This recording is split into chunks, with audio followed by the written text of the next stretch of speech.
However, instead of the anticipated rendezvous with titillating moments, we find ourselves unexpectedly drawn into the somber atmosphere of a funeral for the parents of a tender 5-year-old girl named Mew. A heart-wrenching embrace by destiny unfolds as her parents are tragically embraced by the relentless arms of a truck on their way to pick her up from kindergarten.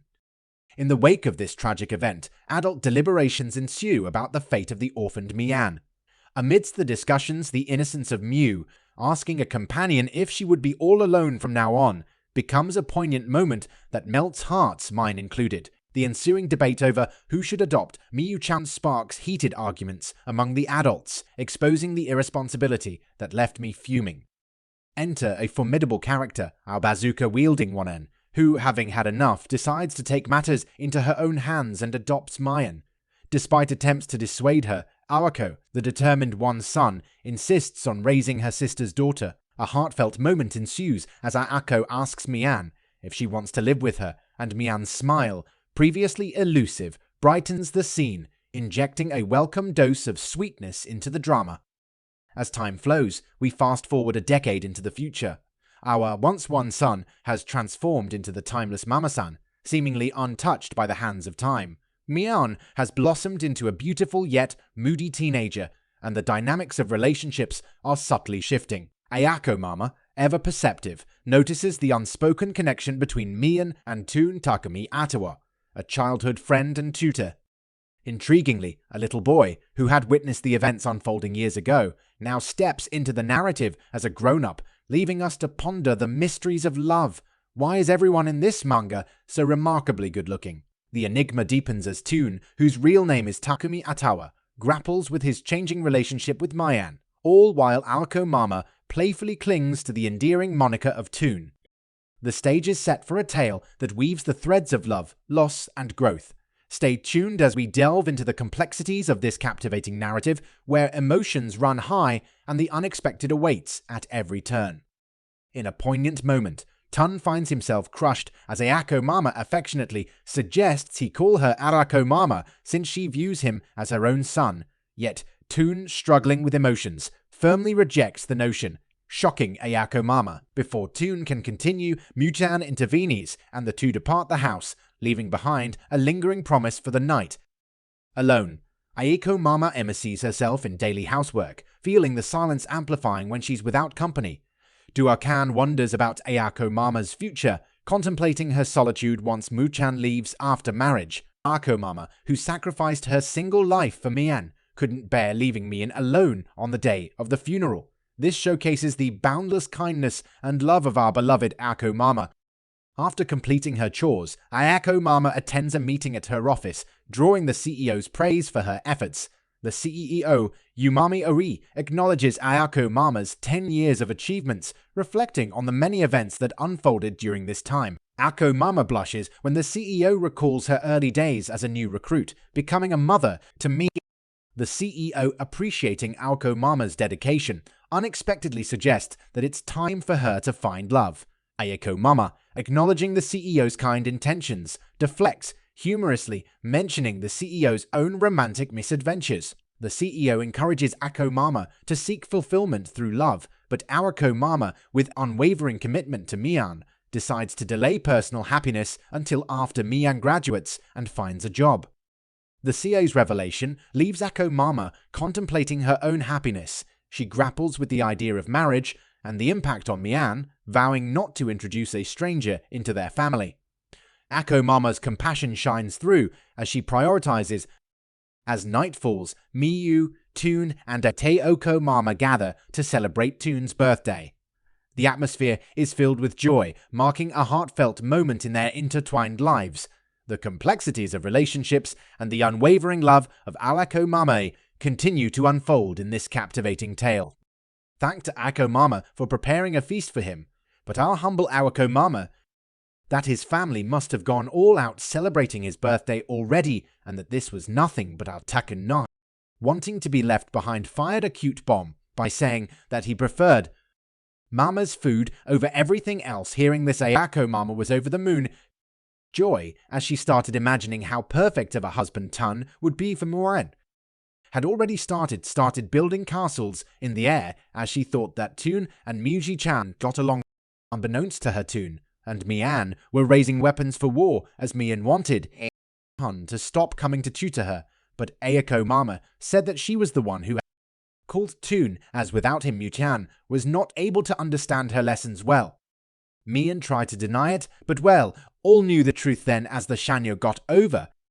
Aiko got up to bring another bottle, but she had an amazing idea all of a sudden, and instead took out a bottle of high-class wine, seeing Toon and Aiko Mama enjoy the wine. Muan also wanted a taste, so she grabbed the glass in Aiko Mama's hand as she asked for a sip, but Aiko Mama did not let go as Mian was still underage, and that, in the mangas, the writers do not allow scenes of drinking for minors even as a joke they would get cancelled. Then a vicious tug of war started between Muan and Aiko Mama glass, but before anyone could get a sip from the tasty wine, it splashed, ended up giving Ton a nice wine bath. Aiko Mama then took Ton to get cleaned up and change his shirt. She suggested that Ton can take his shower if he wanted, and they could go in together. She would wash his back as an apology. Hearing this, Toon blushed, and his meat stick got rock hard just imagining it. Mema-san said that Toon had no reason be shy as they used to take baths together long ago. She then turned back to face Ton, but was shocked. Half-naked Ton, showing of his six-pack body. Mama-san blushed hard and exited the bathroom, and she slid to the floor against the door and started blushing hard like a teenage girl who had just her naked boyfriend, and the place between her thighs became gushing wet. Mama-san then licked her lips, remembering how the kid Toon had become a proper man now afterwards. While playing cards, Mio-chan became sleepy, so she wobbled off, leaving Mama-san and Toon alone. Aiko Mama asked Toon if it was all right if he stayed this late. Toon replied it was all right as he did not have a curfew, and that it was all right since he lived right next door. So Max asked Ton to accompany her for a drink. Listening to this, Ton unknowingly slipped that it was okay, as he was good at holding his liquor. He slapped his hand over his mouth, but it was too late. The cat was already out of the bag. Aiko Mama then teased Ton by asking if he was drinking before 20, and he should not have done that. But unlike any other sweet neighborhood mommy, Ayaka-san told Toon that she will pretend that she did not hear it just now. Mama-san then said how unbelievable it was to see Toon all grown up now, and how she had turned into an old maid in the blink of an eye. Toon surely said that Ayako-san was not an old maid. Aiko Mama said that he did not have to flatter her, and then teased Ton, sliding her hair back behind her ear like a teenage girl, and seeing this boiled the hidden desires in Toon's heart. As Toon rose from his seat, slamming the table with a roar, he declared that his words weren't mere flattery, but the undeniable truth. He praised Aiko Mama for her beauty, kindness, and a mature charm that held a special allure. Aiko Mama, taken aback by Toon's sudden outburst, thanked him, acknowledging that he was the only one who spoke of her in such a way. Attempting to shift the conversation, Aiko Mama playfully drew attention to her ample assets, causing Ton to nearly burst out of his pants.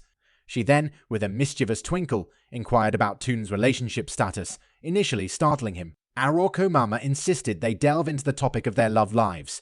Toon, embarrassed, admitted to not having a girlfriend, surprising Aiko Mama, who had assumed Toon would be exceptionally popular.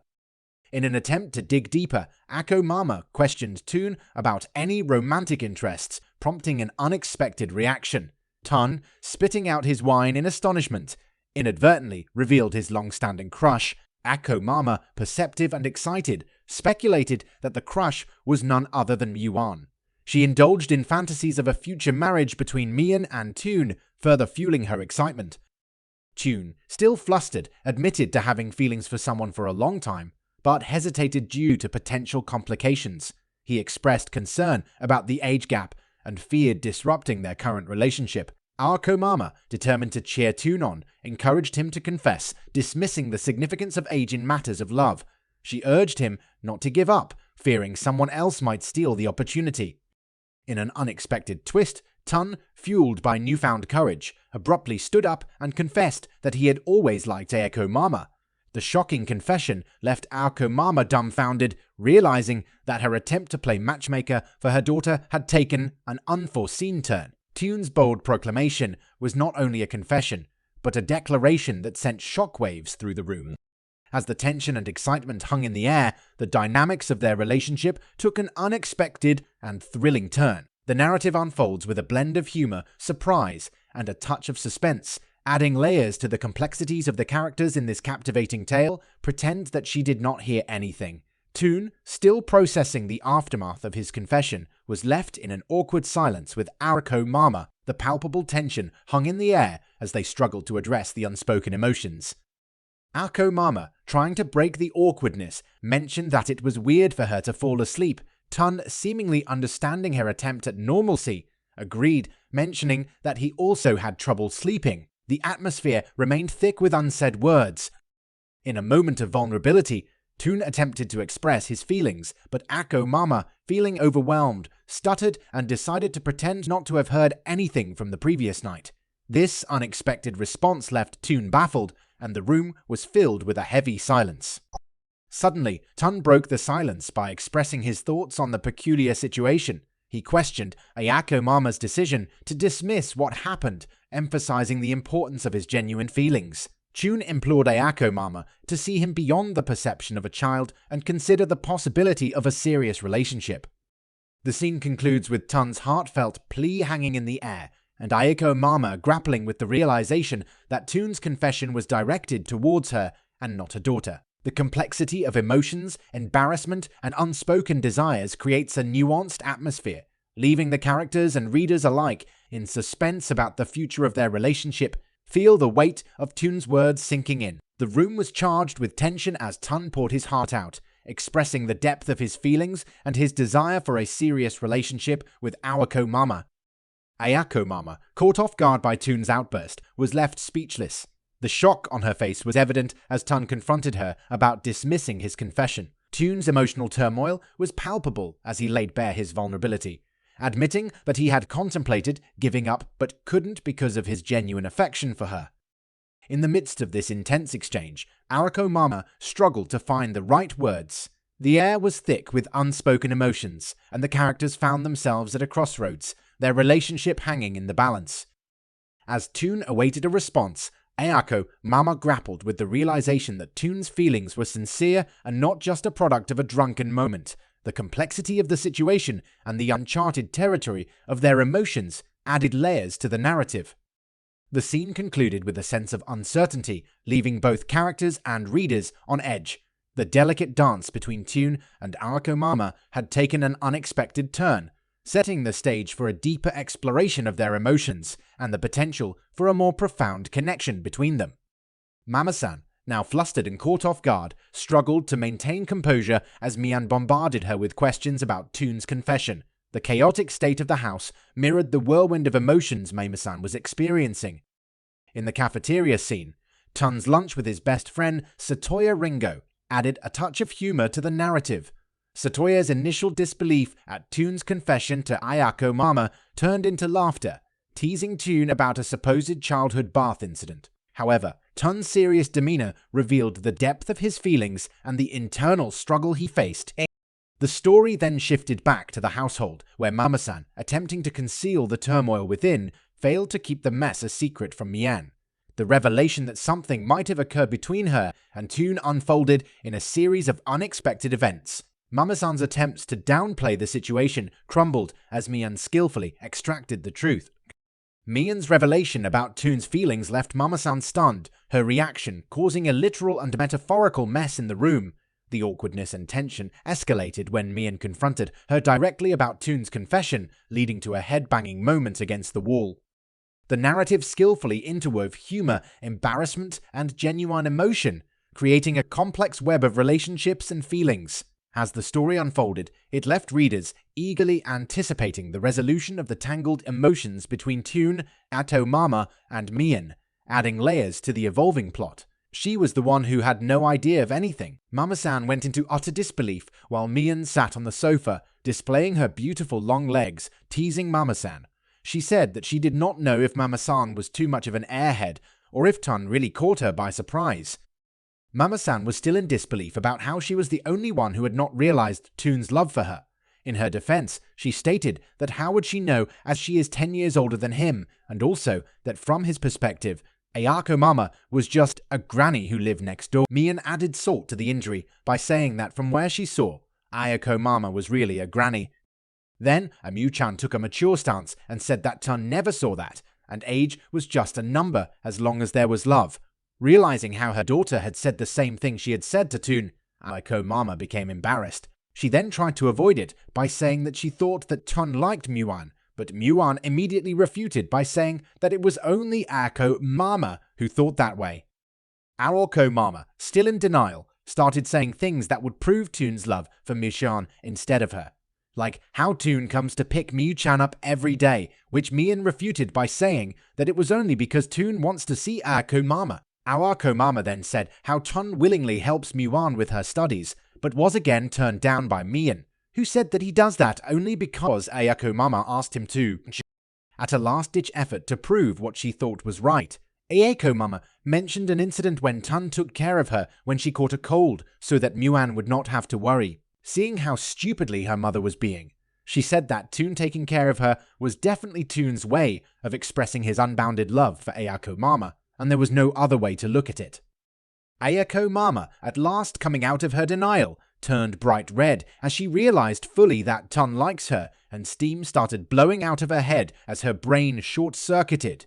Muan then asked Ayako Mama what she planned on doing, and if she will start going out with Toon. Ayako Mama said that everything was a bit too sudden, but Mu-chan rued her, saying that she did not have to worry about her as she was already 15, and that she did not plan on getting in the way of Takun and Ayako Mama. Also, it would be nice if Ayako Mama would marry Toon, as it would be very cool to have a dad that was so young.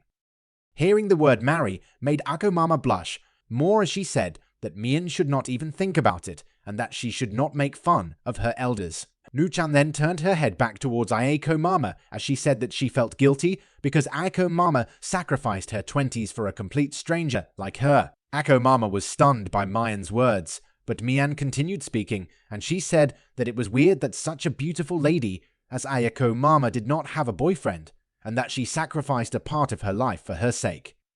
Ayako Mama suddenly screamed and stopped Mi-chan from speaking, as she said in a trembling voice that Mian has never been a stranger to her, and also that she never believed that she had sacrificed a part of her life for Mian. Then suddenly, Ayako Mama started crying her eyes out and hugged Mian and said that, on the contrary, Mian has given so much to her. She started crushing Miyo-chan with her huge milk blasters, while saying that if she did not remember the day she called Ayako Mama as Mama for the first time. But Mian pushed Ayako Mama away, saying that she did not want to hear something so cheesy and that she always talks about that. When she is drunk, she just starts crying. Then she said that she thinks of Ayako Mama as her real mother, and just as Ayako Mama wants Mian to be happy, she also wants Ayako Mama to be happy. She was glad that Ayako Mama always put her first, but she wanted Ayako Mama to pay a little more attention to herself. After saying this, Mian cutely stuffed her lollipop into Ayako Mama's mouth and said that she was starving and they should get ready to go out for dinner. After Mian left, Ayako Mama realized how matured Mian had become. The next scene that happened literally sent me to the hospital as I was dying from a nosebleed. Here, we see our Ayako Mama taking a nice hot shower while displaying her assets in full view, purifying our eyes while showering. Ayako-san was thinking about Takun and how she would not be able to avoid him as they were neighbors. As she was thinking this, we suddenly see her godly rear, and now we all know why Tun fell in love with her. Remembering how it was mentioned that Tun took baths with her when he was young made me green from jealousy. And Ayako Mama was brought back to reality when she heard the doorbell ring, and from outside came the voice of none other than our boy Takun. Ayako Mama wrapped herself in the towel as she came out of the bathroom. Then she started panicking as Mian was not at home and she could not open the door in her current state. The towel was already struggling for its life as it tried to hold those huge milk rockets. But then she recalled that she has already worn a towel in front of Tun many times before, and that it would be weird to change her behavior now. So she decided to act like she always had and opened the door. Tune, who was not ready for what he was about to witness, was greeted in a way that he would remember till the end of his life. Tune's eyes were nearly blinded by the shine that was coming from those white godly weapons of Aiko Mama, so he promptly looked away. He asked her why she was dressed like that, and if she wanted to make him go blind. Aiko Mama, shocked to see Tune's response, blushing, said that she was cleaning the storeroom, which made her all sweaty. Tune tried to take another look at all the holiness but hurriedly turned his head away again, saying that she should have gotten dressed first. If it was not him, but some weird guy at the door, she could have been attacked. Aiko Mama gave an awkward laugh, saying that Tun was being silly and that nobody would go for an old woman like her. Aiko Mama said that he was not aware of hentai and perverts like you all, but Tune was, and he shouted that it was not true. Aiko Mama was very beautiful and charming, and there was one guy there who was pretty excited. Aiko Mama thought that by referring to a guy, Tune meant himself, but we all know that. The guy he meant was his meat stick, which was nearly bursting out of his pants. Aiko Mama was embarrassed by this and scolded Taekon about what he was saying. But Tune replied, asking how could he not be excited when the woman he loved was standing half naked in front of him. Aiko Mama was shocked and tried to fix the situation by saying that she usually did not do this. She only did it because it was Tune at the door and he should not misunderstand it, as she was not trying to seduce him. Tune hurriedly said it was okay, and he knew to stop Aiko Mama from saying anything weirder. While this drama was taking place, a little devil was watching everything from the crack in the door. The little devil was none other than our cute little Miyu-chan, who entered the house and said that both of them were moving a little too fast. She mentioned how Aiko Mama was so aggressive in the relationship as she displayed her bountiful assets to Tun. Aiko Mama panicked and explained while stuttering that nothing was going on. It was all because she just had a shower. But Miyu-an ignored her as she went upstairs, saying that she would be in her room and they should take their time. Aiko Mama denied again, saying that they were not doing anything. But Miyu-an teased her by suggesting they could cancel the classes for today if they wanted extra lovey-dovey time.